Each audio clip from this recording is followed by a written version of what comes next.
Is faith a part of your life? I'm going to wager that it is. Let's talk about it. So I have a lot of friends who are all over the place. And some of these friends are in some pretty interesting places, especially in the scientific world. So I remember overhearing one day a conversation that erupted amongst guys from different belief systems. And one of those conversations was on faith.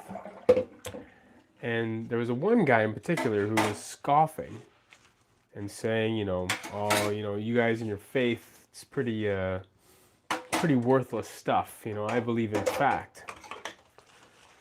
And slowly but surely, one of my buddies who's not too outspoken, but yet is very poignant, said to that person, do you really believe you don't have faith? Because all of the things that you've had to listen and believe in your scientific life, outside of a creator, is a lot of faith to me. The fact that you believe in essentially either multiple dimensions coming from nothingness, or our universe coming from nothingness, or the fact that it's taken millions and billions of years for our life to form here on Earth the way it has, for everything to work in unison, for us to just be far enough away from the sun, to be in the solar system that we're in, and so on and so forth. He just went on, and he just said, I think that takes a lot more faith than me believing in a creator.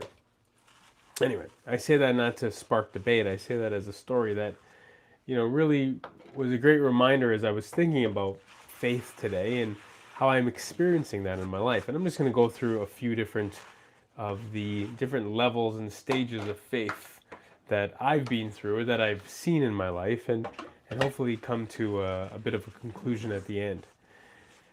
So here goes. I think of faith in multiple different areas and realms of our lives. So I'm going to go into the physical realm, and then I'm going to move into the spiritual realm after. So in the physical realm, and I guess you could take that into the mental realm as well, you have, just the faith of children for their parents. Man, children are so impressionable. They have so much to offer, but yet their ability to offer any form of creativity and information is usually built on what they know about their world. And that trust and that faith is based on the interaction that they usually have with their parents and guardians around them. So they have an innate faith, a faith that they have to more or less believe everything that the guardians around them say. My kiddos in general, or for instance, I should say, they have a faith that their father and mother is teaching them and telling them the truth.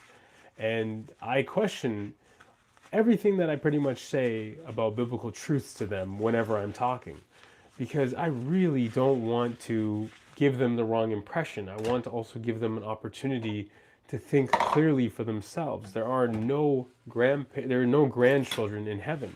So I want to make sure that whatever my children are hearing, whatever's coming out of my mouth, it's not contrived. It's not, just to get them into the kingdom of heaven, or, sell them, a bill of goods, or sell them the best gospel, or the best, ideas possible. I'm trying to be realistic with them, because they need to establish at a young age that I am a trustworthy source, and that when they go out into the world and they look at things, which I hope they do objectively, they're able to, rationally come to their own conclusions, as well as hopefully spiritually ask the tough questions, and God can reveal that to them. I think we see trust in the systems that are around us, in the, to a degree, and depends on where you live, of course, but the road system, that's a huge amount of faith and trust in the way the lights go on and off. You see some of those movies where they turn off the grid, and everyone kind of sees a green light or red light, is not looking around, and you see accidents happen all over the place. You see that in the way, even just like as simple as lining up with a system of numbers, right? When you go to like a government building or something like that, there's a certain amount of law and order, but there's a certain amount of human faith that goes into the play that I am not going to get screwed over in these places or these situations. And over time, that faith is just so ingrained in us, or those repetitive type interactions are so repetitive that it allows us to have faith in those systems. Now, granted, we're living in a world now where the systems are starting to fail, and people are having less and less faith. But you get, hopefully, you get the point of that general faith that's going on. And then you have, the faith in potentially a relationship, like with a partner or with a best friend or a person who you entrust your life with, or a person you entrust your secrets with and your heart with. And hopefully you have that faith that they won't break your trust, won't break your heart, won't hurt you in a way that's what seems unmendable. So, there's different types of faith that live in our physical and mental realm. And then there's spiritual faith. And of course, like I could go down the different types of religious beliefs and faith, but I'm going to really focus in on Christianity and talk about what I would like to say is kind of the different steps and stages of your faith walk.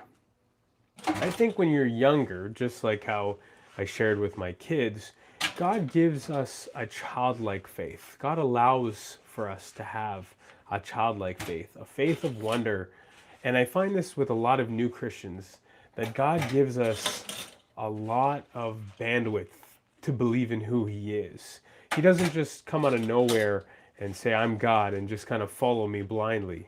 There's a lot of little miraculous things that happen to us when we're young. And I think God gives us the natural realm of growing up to also give us a glimpse into how we grow in the spiritual realm, and how I think we'll continue to grow. Now, I don't know if everything will be kind of downloaded to us in heaven, but I assume that we will be quite heavily enlightened.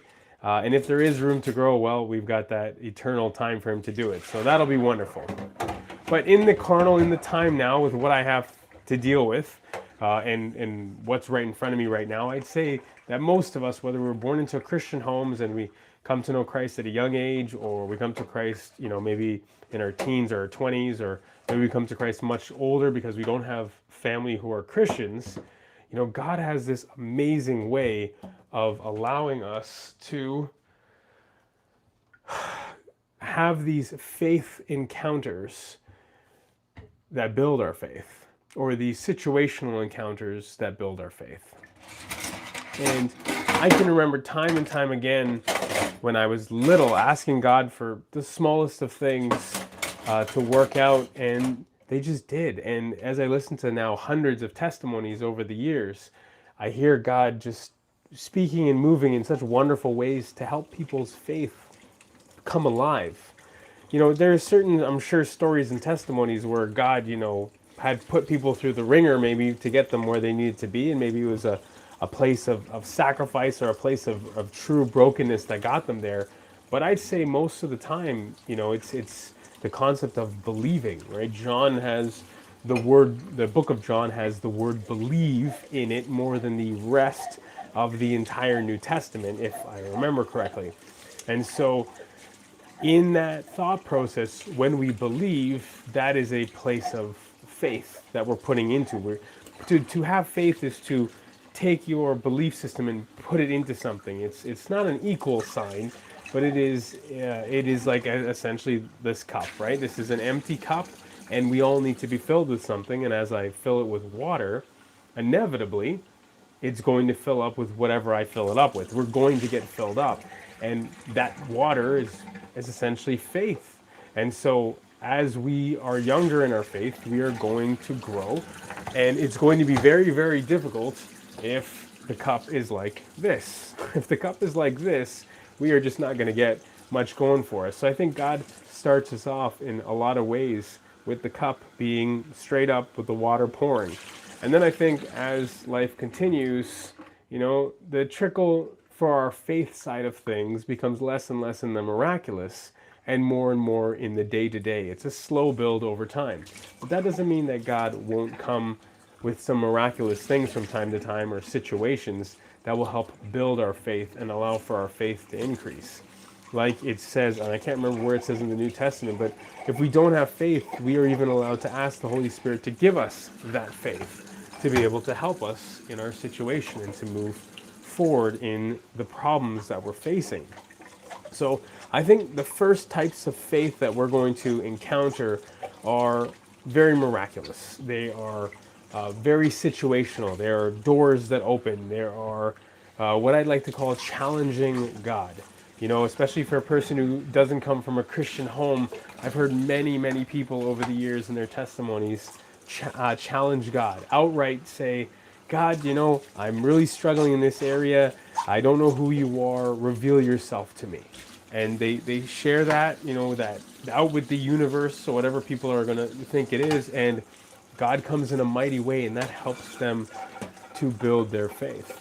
Then I think is, you know, again, in the correlation to children, you're going to have, you know, as kids get older, you know, they're not just going to believe in what you say just because you say it, but they're going to have to do the research. They're going to have to look into things. And your faith becomes a little bit more logical at that point. And you have to test stuff out. Like the whole point, I think of, not the whole point, but I think one of the beautiful things in Christianity is that it is a testing of our faith. We are supposed to go out and question things. We're supposed to be our own investigative reporters. God doesn't want us to follow him blindly. There are times where we may be blind and we need to follow him blindly, but he doesn't desire a blindness, a robotic following. He wants our faith to grow.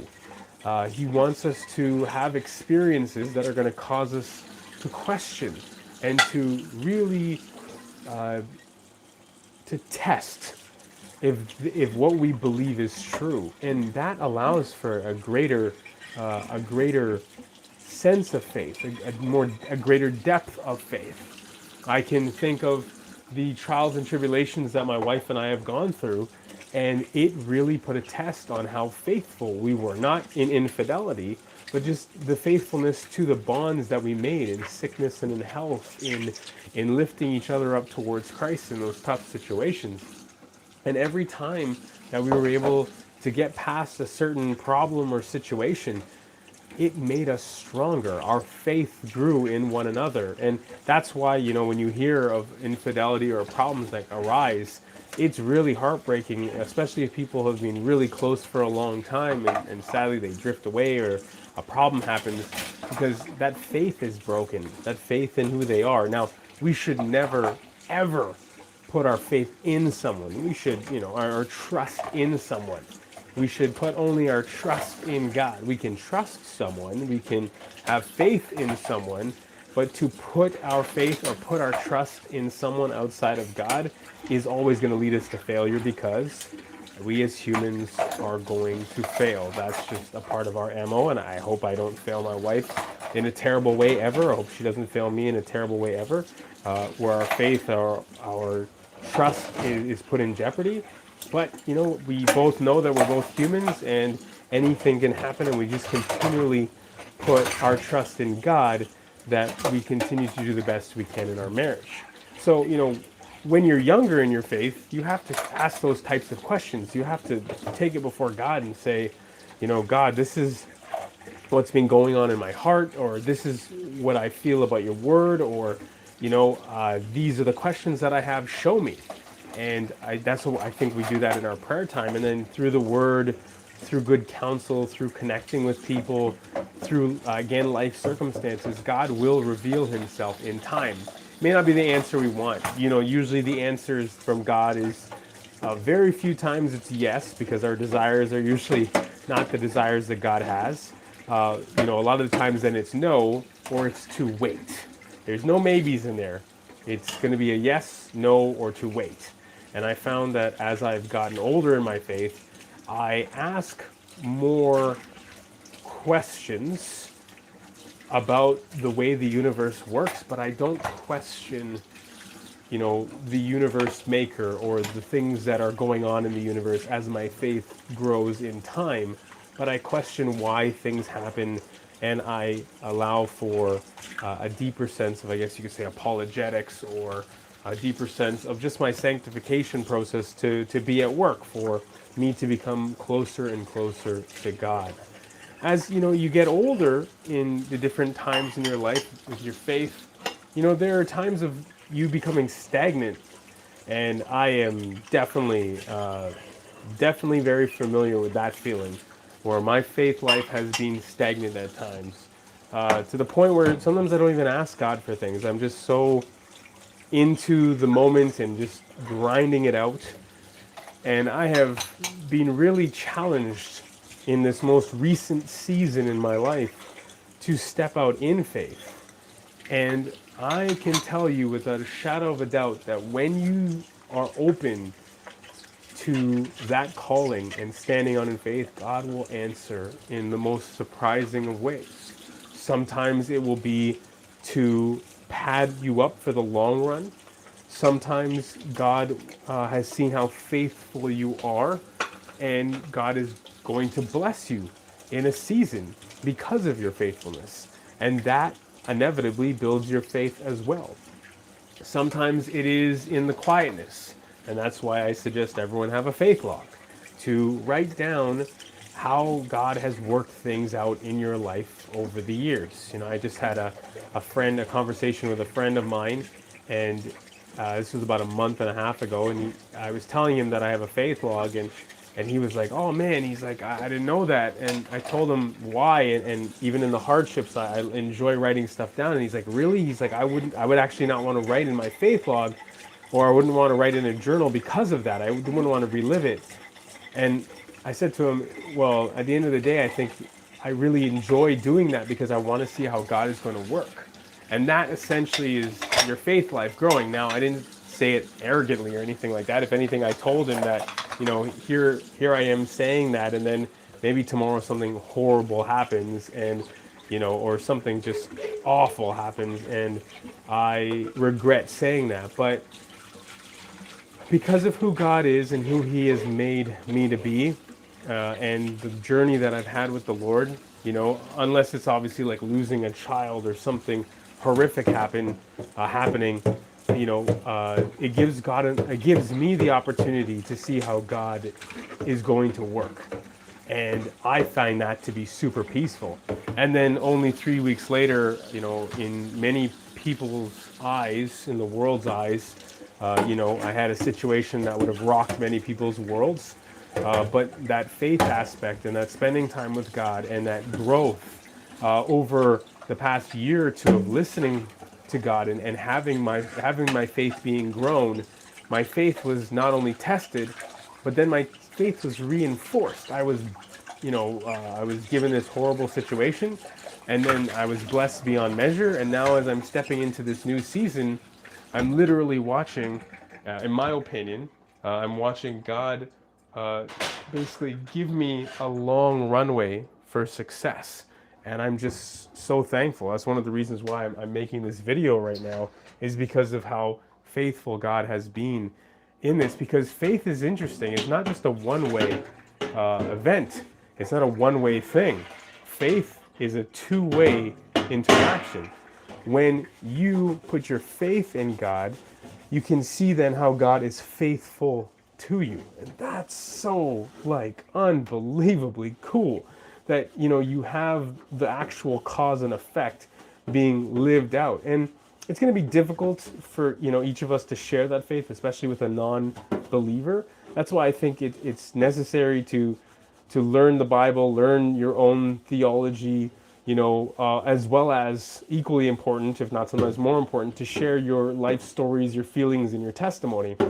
But it's also to just have that faith that God is going to even, in fact, put words in your mouth. Again, it says, I think it's in Matthew chapter 10, where it's talking about, or Jesus is talking about, when you go to witness or share things, or you're being persecuted or whatever the situation might be, that the Holy Spirit will actually put words in your mouth.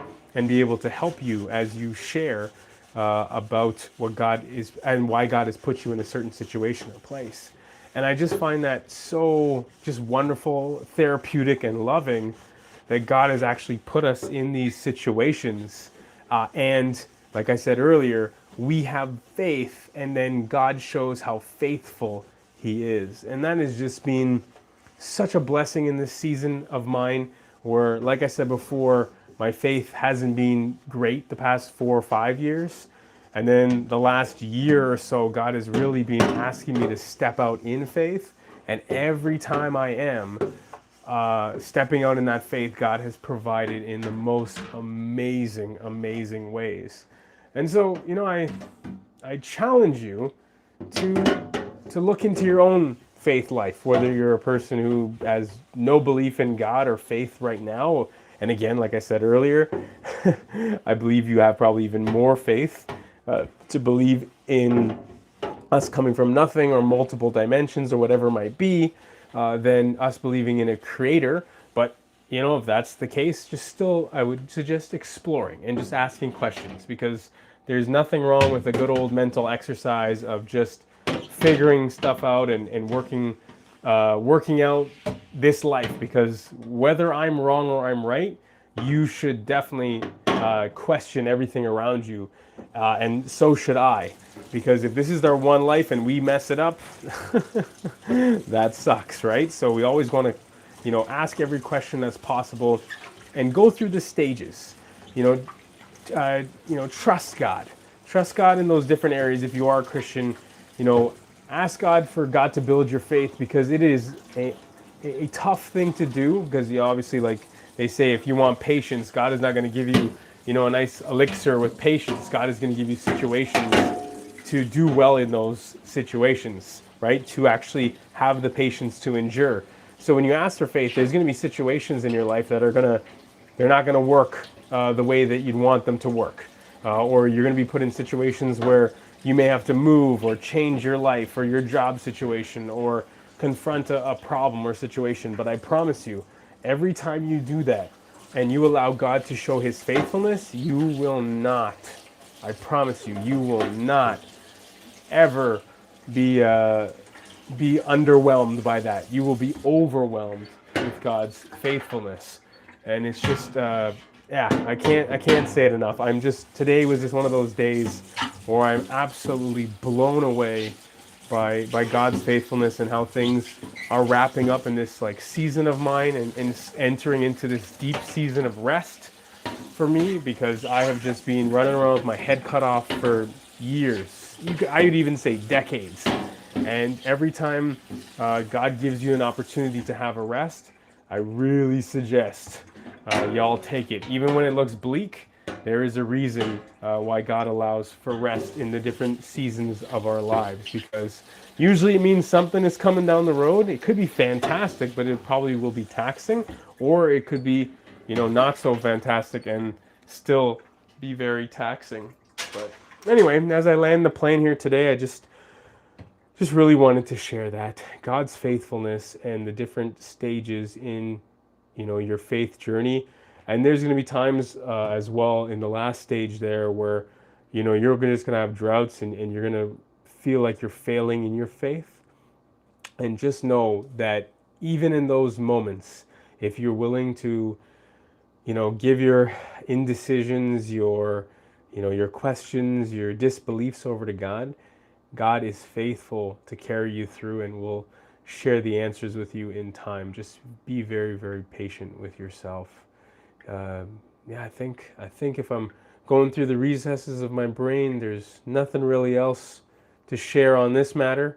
But if you've made it this far in the video, I appreciate you, and I appreciate your faithfulness in watching this video, and I pray that God will help you and bless you as you move forward in your own journey. If you'd like to take a look at any other dad doing dishes video, take a look at the videos right here. If you'd like to subscribe, that would be super helpful. You could do that right here. I just want to say thank you so much for watching. Have yourself a wonderful day, evening, morning, or night. God bless.